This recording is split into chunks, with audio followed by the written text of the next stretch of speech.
Some bodies were burned. Some were buried at sea. Some were left to rot on cold rocks under the gaze of the stars. And sometimes, the living didn't want to remember at all. Death was never just an end for the Vikings. It was a test, a message, a story. The way they treated their dead said more about life than death itself.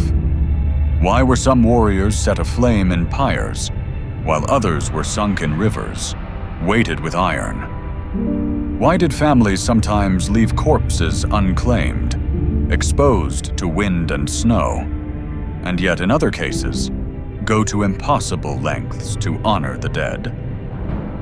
The answers are not simple. They are layered with fear, superstition, and a cold logic that could seem cruel or wise. Death was everywhere. On the battlefield, it came without warning.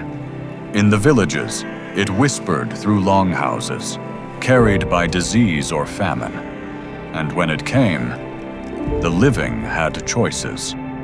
Some died in battle. These were often the easiest to honor. A pyre, built high, fire licking the sky, the smoke rising like a signal for the gods. It was not a gift for the dead. It was a gift for the living. Watching the body burn, families felt the sharp edge of grief and the bitter comfort of ritual.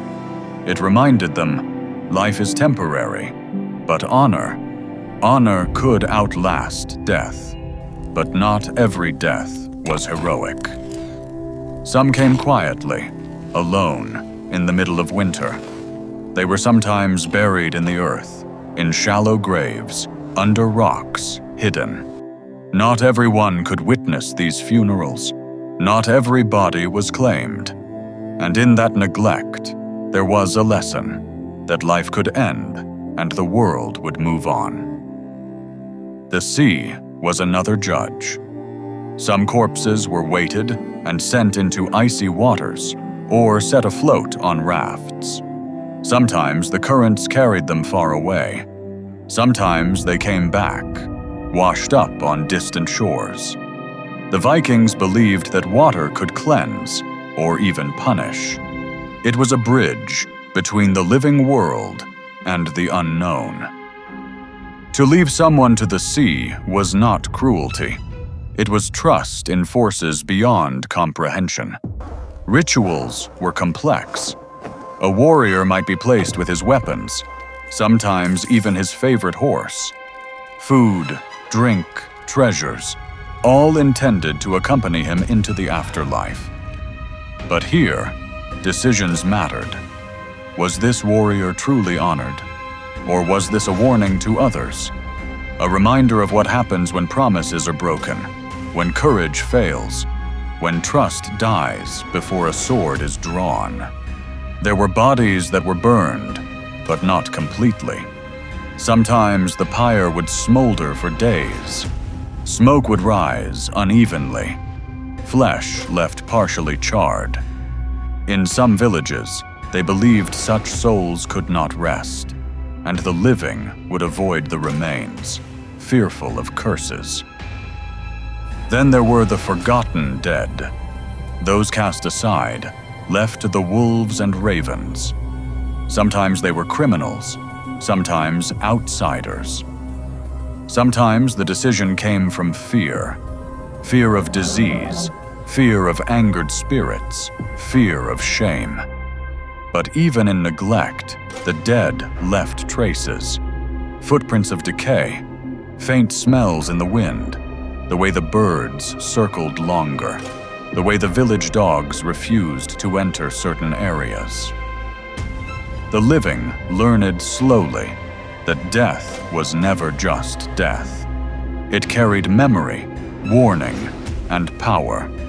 Some deaths were public, others private. Some were celebrated, others feared. But every method, fire, earth, water, had a meaning. And sometimes, the meaning was hidden from everyone except the gods. Grief shaped the rituals. Some families went to extreme lengths, creating elaborate burials that could take days or even weeks. They carved ships, constructed mounds, decorated graves with objects, symbols. It was not vanity. It was fear. Fear of the soul wandering, of spirits returning, of the dead demanding attention from the living. They believed neglect could anger gods, ancestors, even the dead themselves. And sometimes, even the most meticulous preparations failed. Bodies disappeared, pyres extinguished early, rivers returned nothing. Superstition said these were omens, warnings of plague, war, or betrayal, and villages reacted quietly in ways outsiders would never understand. In some cases, the dead were allowed to remain in place, exposed to wind and snow, the cold becoming a slow shroud. This was not laziness. It was patience and observation. The living watched how nature claimed the body, how the soul lingered, how long memory held. It was a lesson, both cruel and necessary. Mini cliffhanger. In a few rare cases, families claimed the body, but buried it in secret. No fire, no ceremony, only silence. Only the knowledge that some deaths were too shameful, too dangerous, or too mysterious to display. The way the dead were treated shaped the living. A village that honored its dead carefully would see cohesion, loyalty, courage.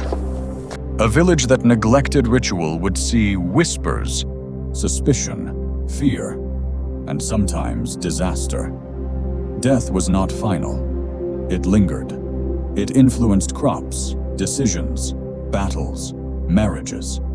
It haunted long after the body was gone. And the living carried weight. Sons, daughters, spouses. They remembered every choice, every omission, every detail. Some were haunted by mistakes. Some feared what they had done, or what they had failed to do. Because with the Vikings, death was never truly private. It was a story told by the living, a warning, and sometimes a curse. Mini cliffhanger.